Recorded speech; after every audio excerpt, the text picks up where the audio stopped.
this video, I will help you set up your variable mass piston properly and explain what is happening in your replica when you change the piston weight. The whole point of changing the piston weight is use lighter spring to reach the same muscle energy what you desire. When you change the mass of the piston, the kinetic energy of the piston changes.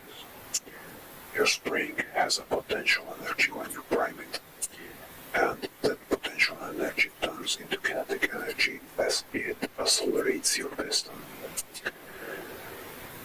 By changing its weight, the kinetic energy change.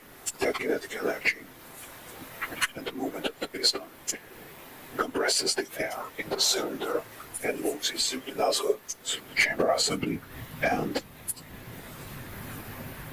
accelerates your BB through your bar. While your BB accelerates, it gains kinetic energy. But we cannot increase the piston weight without limits, since that spring can only accelerate a certain mass until it will not increase the kinetic energy further. What we have here, this system, it has 15 different weight settings. The ideal weight will be determined by your setup. Everything you change in your setup will affect your ideal weight. But if you do not go to the extremes and build a really short RNG spec or a 26-inch SRS, you will need these five weights potential. There is a very high possibility that you will have to choose from these 74 to 92 grams, one steel, one aluminum, one steel, three aluminum. Somewhere between that, there is a high possibility you will need all of these. If you want to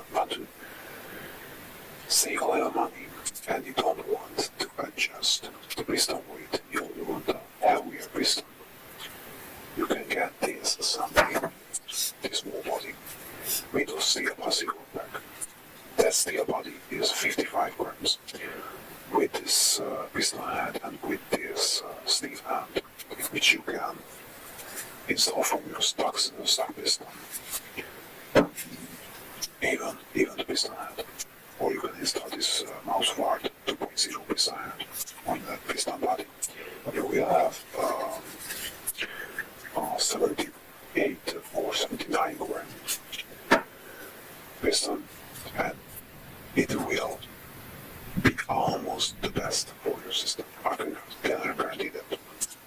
Until you go to the extremes and become a very long or very short rifle. So, how we set it up? The main benefit of this piston is that you don't have to use all four weights. You can install one, you can install two, you can combine them, whatever you want. And how you do that? First of all, check which spring will provide enough fuel to certainly reach your field limit, and choose one or two weaker ones. Take these weaker springs, install it your rifle, set up your open propellant like you would use in game. This is the key. Use the hop-up chamber you want, use the hop-up rubber you want, but before start adjusting the piston weight, you have to set up to lift the BB properly. By adjusting the hop, you will gain or lose a lot of fuel, and once you ideally set up everything, your fuel will be the highest when the BB travels flat in the air. First of all, so set up your rifle like you would use in game before you do anything. You can do that ideally with a stock piston. this is about 57 grams.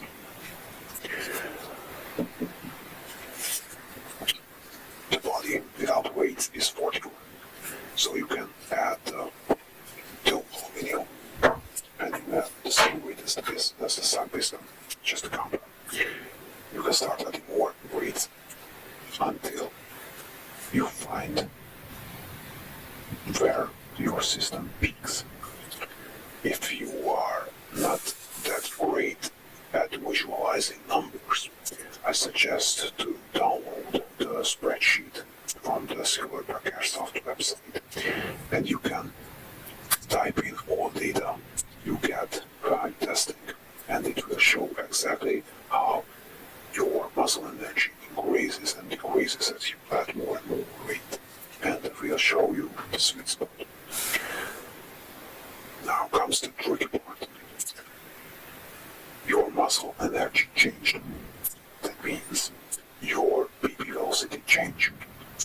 That means you have to change the hub adjustment, because now with a higher velocity and same hub setting, it will overhop, so you compensate a little.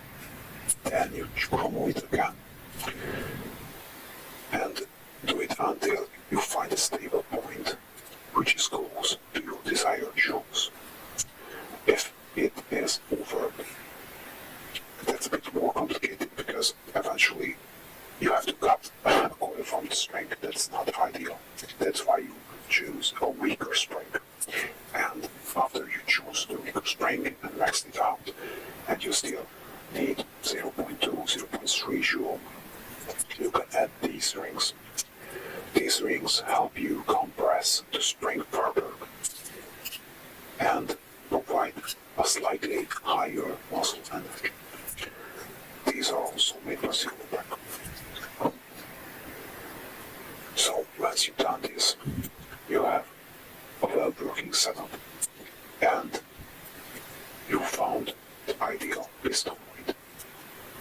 You are essentially finished. That's all. I know it first sounds complicated and time-consuming, but eventually you will get used to it, and it is not as difficult as it may seem. I have to mention that everything you do with the Silverback SRS and the variable piston, it is playable the same way with the Tac41 system. You can apply the same concepts. The only thing you have to change is the end of the piston to work in the Tac41. And that's all. It is very simple. Just get used to it. Stay tuned.